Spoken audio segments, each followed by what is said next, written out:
A family of glucose transporter is the main glucose transporter on T cells. And the important thing with glucose transporter 1 is that it's regulated by immunological signals such as interleukin 7, 15, and interleukin 21. So this sort of regulates the uptake of glucose by T cells into the cells. So once inside the cells, glucose is converted into glucose 6-phosphate by the exokinase activity. And glucose 6-phosphate is then further metabolized via glycolysis or oxidative phosphorylation, depending on the energy demands of the cells. So interestingly, resting T cells utilize oxidative phosphorylation to generate most of its ATP, and this is a very high energy dependent or energy providing pathway. But rather interestingly is that during T cell activation, there's a switch in metabolic activity, and these cells utilize aerobic glycolysis, which actually produces less ATP, but aerobic glycolysis pathway is required for synthesis of lipid, nucleotide, and amino acids, which, as you know, are required for cell membrane synthesis, DNA, and protein. And these are required during T cell activation for cell growth, proliferation, antiviral responses. And as you will see later on, the metabolic response of a T cell, particularly CD4 positive cells, are important in viral replication. So we hypothesize that T cells in HIV negative subjects have low GLUT1 expression and hence low glucose uptake and T cell metabolism. However, during HIV infection, T cells in these subjects have increased glucose transporter 1 expression and a concomitant increase in glucose transport and metabolism. So we further postulate that during CAR treatment, these subjects will have reduced activation and hence reduced glycolytic metabolism.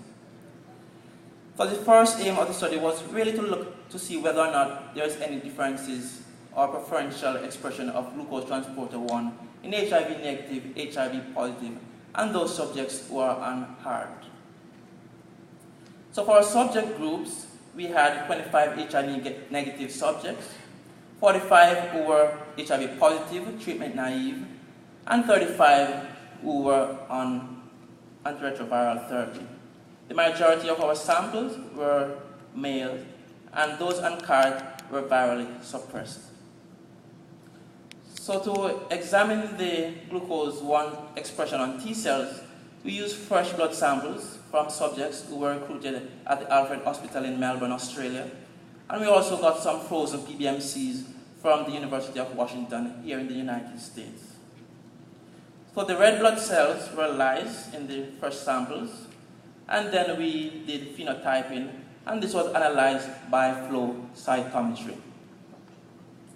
And what you can see here clearly is that in the HIV negative subjects, there is reduced expression or practically no expression of GLUT1 on the CD4 positive cells.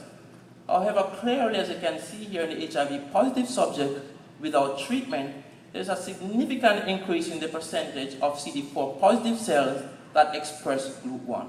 So this is really the first data that shows that HIV infection does affect the metabolic activity of CD4 positive T cells. We do know that it affects the immunological signals and function in CD4 cells, but previous to this, we do not know what happened in terms of metabolic activity. And here, as you can see, the subjects who were on CAR have reduced GLUT1 expression on the CD4 positive cells, but still a very high GLUT1 expression. What we found really interesting is that virtually all CD8 positive T cells, irrespective of HIV status or treatment status, express GLUT1. And what we all know is that CD8 positive cells in HIV infected subjects are activated. And here we see no increase in GLUT1 expression, both the percentage and the level of GLUT1 expression. So what was really fascinating, what we saw, is when we compare the percentage, the total percentage of CD4 positive T cells in the circulation and we look at the percentage of CD4 cells that express GLUT1, we see a strong negative or inverse relationship between the percentage and absolute CD4 cell count. So this will suggest that metabolic activity perhaps is associated with CD4 cell loss. We went further and we used the apoptotic marker annexin 5 and 7-AAD. And what we demonstrated, the data not shown here, is that these cells have very high level of GLUT1 expression. So this really suggests that increased glucose metabolic activity may contribute to CD4 T cell loss during HIV-1 infection.